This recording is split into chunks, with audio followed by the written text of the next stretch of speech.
Shalom, shalom, bien-aimés dans le Seigneur. Soyez bénis ce soir. Nous sommes dans la joie de nous retrouver encore une fois de plus dans le cadre de la clé de la maison de David, l'enseignement de chaque vendredi soir. Avant toute chose, nous voulons prier pour la gloire du Seigneur.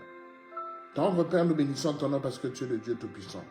Nous voulons t'abandonner ce moment, Seigneur. Viens régner en puissance et en magnificence du début jusqu'à la fin, que toi seul puisses régner, Père.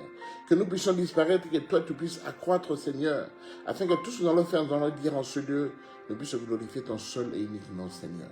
Lave-nous par ton sang précieux et que ton esprit nous dirige en toutes choses. Dans le nom de Jésus, nous t'avons ainsi prié. Merci, Seigneur Jésus. Amen. Gloire à Jésus, gloire à Jésus, gloire au Seigneur. Bien-aimés, nous sommes dans la joie. Si on est là aujourd'hui, c'est que le Seigneur a fait des merveilles dans notre vie. Il nous a gardés, il nous a protégés, bien-aimés. Pendant toute la semaine, nous étions là et le Seigneur n'a cessé de veiller sur nous. Et nous sommes classés ce jour dans le livre des gens qui ont la vie de ceux qui vivent.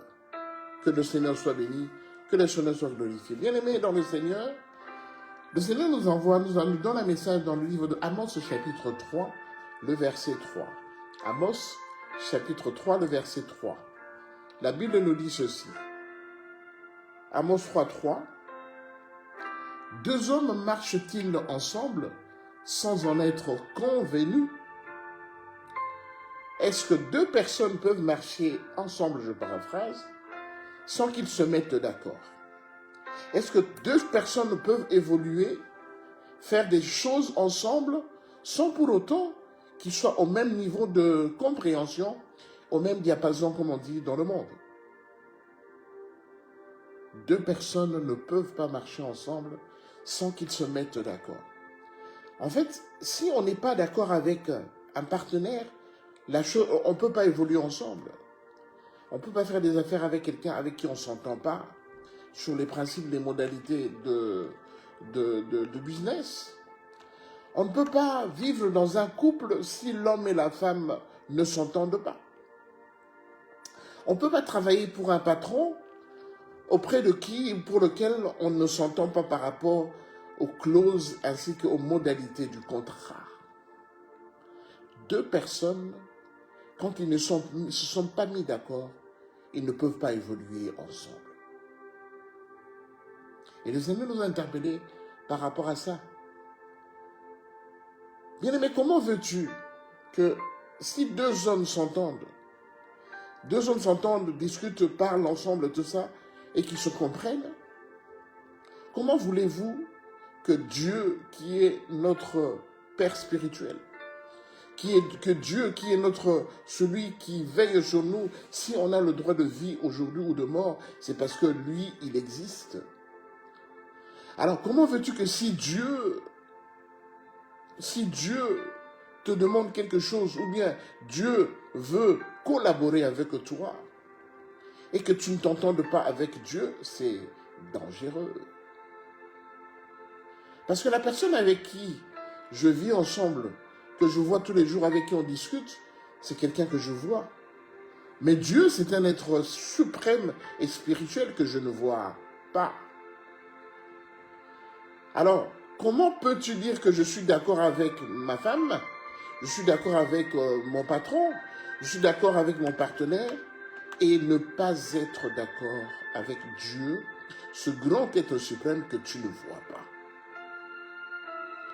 Bien-aimé, dans la Bible, je n'ai vu aucune personne, aucun prophète rencontrer Dieu. Parce que Moïse, quand il est descendu de la montagne de Sinaï, quand il a reçu les lois que le Seigneur lui a données sur les tables de la loi, les 10 commandements, Moïse, quand il est descendu, il était resplendissant et que c'était difficile de regarder Moïse tellement qu'il brillait.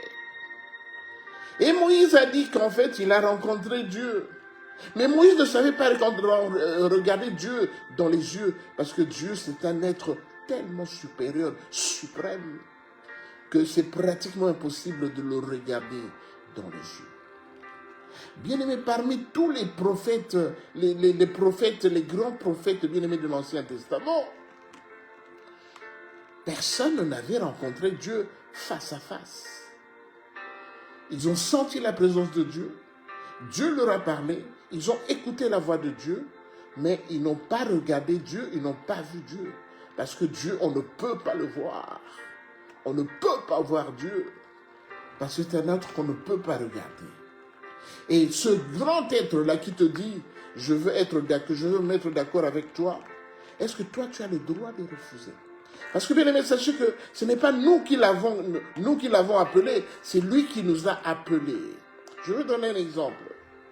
Dans l'Ancien Testament, dans le livre de Genèse au chapitre 12, Abraham va écouter une voix. Et cette voix lui dit, Abraham, je suis le Dieu de ton père.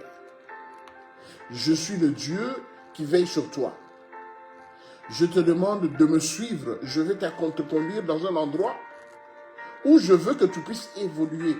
Quitte la maison de ton père, quitte ton pays, quitte ta patrie et suis-moi. Je vais t'amener dans un endroit où je vais tout faire pour que tu puisses évoluer. Bien-aimé, Abraham écoutait la voix, mais Abraham n'avait pas vu la personne qui lui parlait. Il écoutait seulement la voix. Et malgré cela, sans voir la personne qui lui parlait, Abraham a obéi et il a suivi Dieu.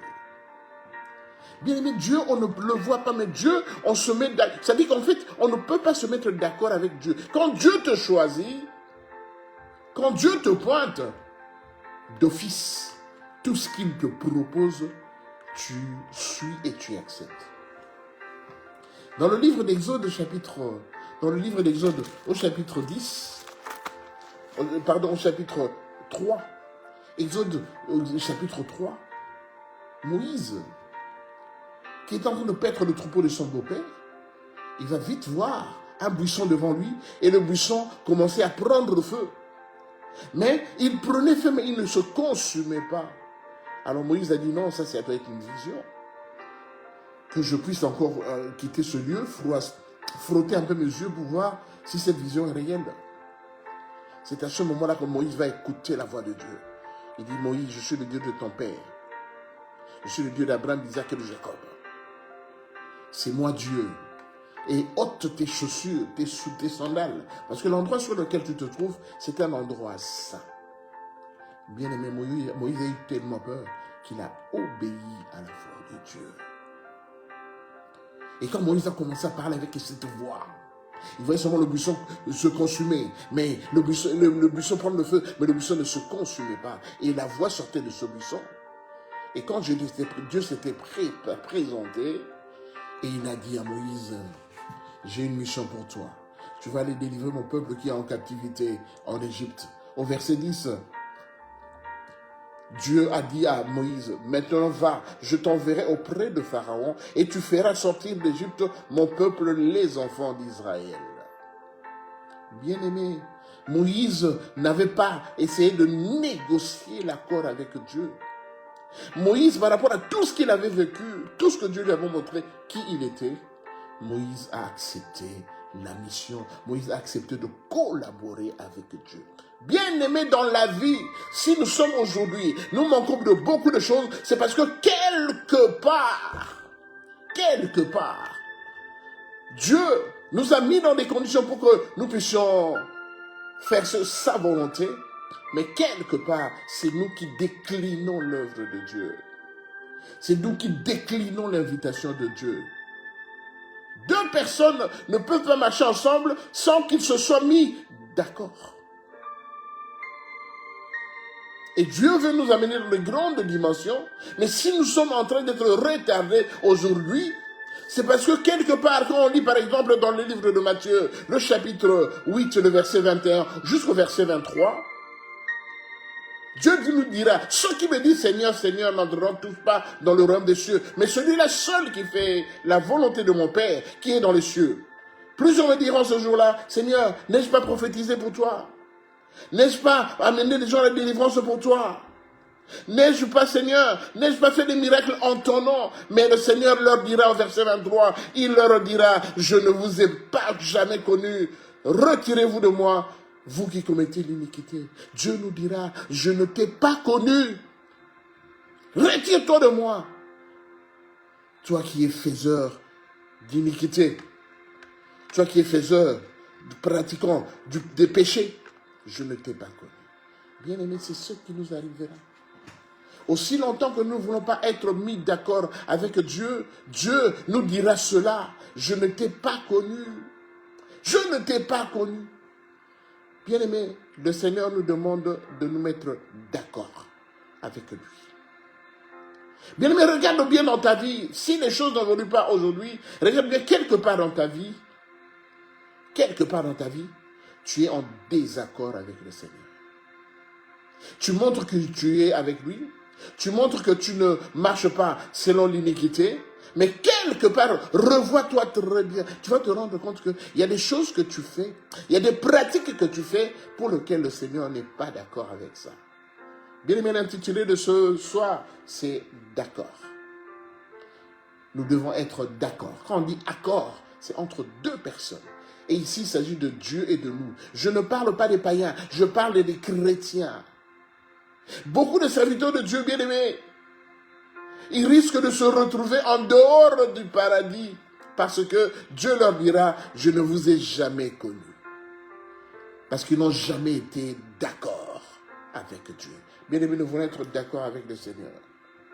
Beaucoup de choses de nous échappent parce que nous sommes en désaccord avec le Seigneur. Mais il nous rappelle à l'ordre, bien-aimé. Il nous rappelle à l'ordre. Parce que lui, il a créé toutes choses. J'aimerais te dire, bien-aimé, Abraham n'a pas dit au Seigneur, Seigneur, écoute, attends, je vais d'abord voir si mon père n'aura pas besoin de moi. Je vais d'abord voir si les brebis qu'il m'a laissé de veiller sur, avant que lui ne vienne, de veiller sur s'ils sont bien portants. Abraham n'a pas demandé au Seigneur, mais Seigneur, écoute, mais j'ai quand même des projets ici et tout ça. Abraham a suivi le Seigneur sans pour autant demander son reste. Bien-aimé, c'est Dieu qui a voulu. Ce n'est pas Abraham qui a voulu, mais c'est Dieu qui a voulu. Souvent, qu'est-ce qu'on dit? Seigneur, que ta volonté soit faite. Est-ce que réellement, quand nous disons que ta volonté soit faite, est-ce que nous voulons que la volonté de Dieu soit faite? Ou bien nous voulons quand même que notre volonté à nous puisse s'accomplir?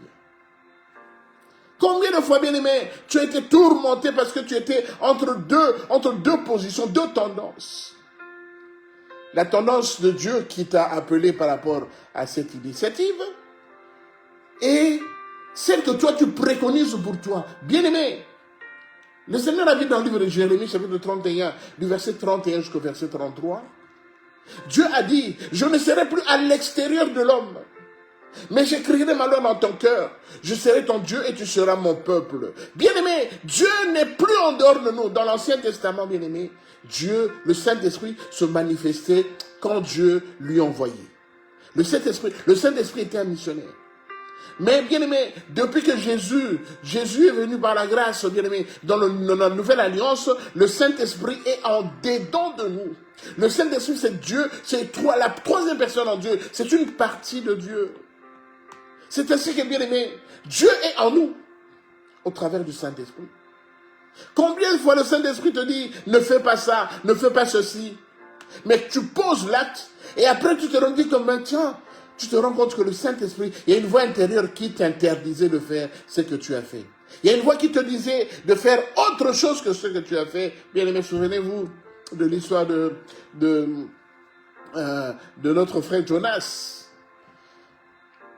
Jonas, le Saint-Esprit en lui disait d'obéir à la parole de Dieu. Mais lui, il a désobéi à la parole de Dieu. Bien-aimé, si longtemps qu'on sera en désaccord avec le Seigneur, rien n'ira. Et si on persiste dans le désaccord, le Seigneur, il est démocrate. Le Seigneur, quand on veut faire absolument ce que nous voulons, lui, il laisse, pendant que sa volonté est là. Mais, bien-aimé, ne tombons pas dans le piège du Matthieu 8, 21-23. À la fin des temps, ce moment-là, ce jour-là, quand tu seras seul avec lui, il va te dire, retire-toi de moi, faiseur d'iniquité, je ne t'ai jamais connu. Bien-aimé, il est temps de nous repositionner, il est temps d'être vraiment l'ami intime, l'ami du Saint-Esprit qui est en nous, le Saint-Esprit qui est une partie de Dieu. Il est temps d'écouter le Saint-Esprit qui est en nous. Parce que Dieu veut que sa volonté s'accomplisse. Et non notre volonté, mais la volonté de Dieu s'accomplisse. Là où tu es bien-aimé, que la paix du cœur soit avec toi. Que l'Esprit de Dieu continue de te parler encore davantage pendant ce week-end pour que tu retournes réellement auprès du Seigneur. Le Seigneur a besoin de toi. Il a besoin de nous tous, bien-aimés. Bientôt, ça sera la fin du temps. On annonce beaucoup de choses. On annonce des jours de ténèbres, on annonce de la fin du monde, tout ça, bien-aimé. On annonce beaucoup de choses négatives.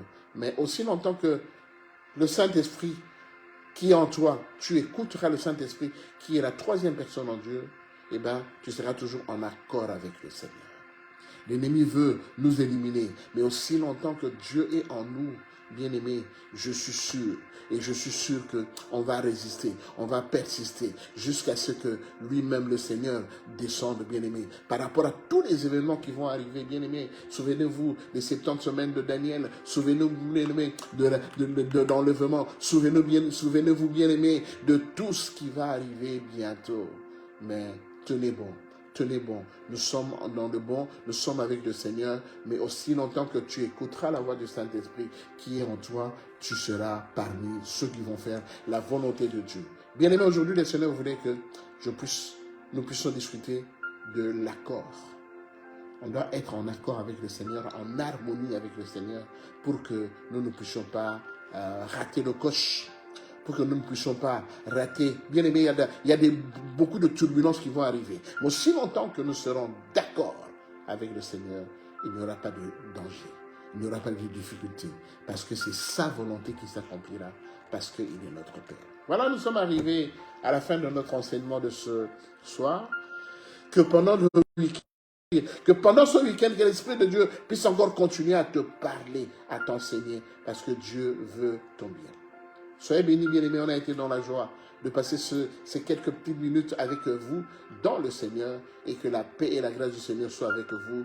Passez un bon week-end dans la méditation et surtout écoutez le Saint-Esprit de Dieu qui est en vous. Shalom, shalom.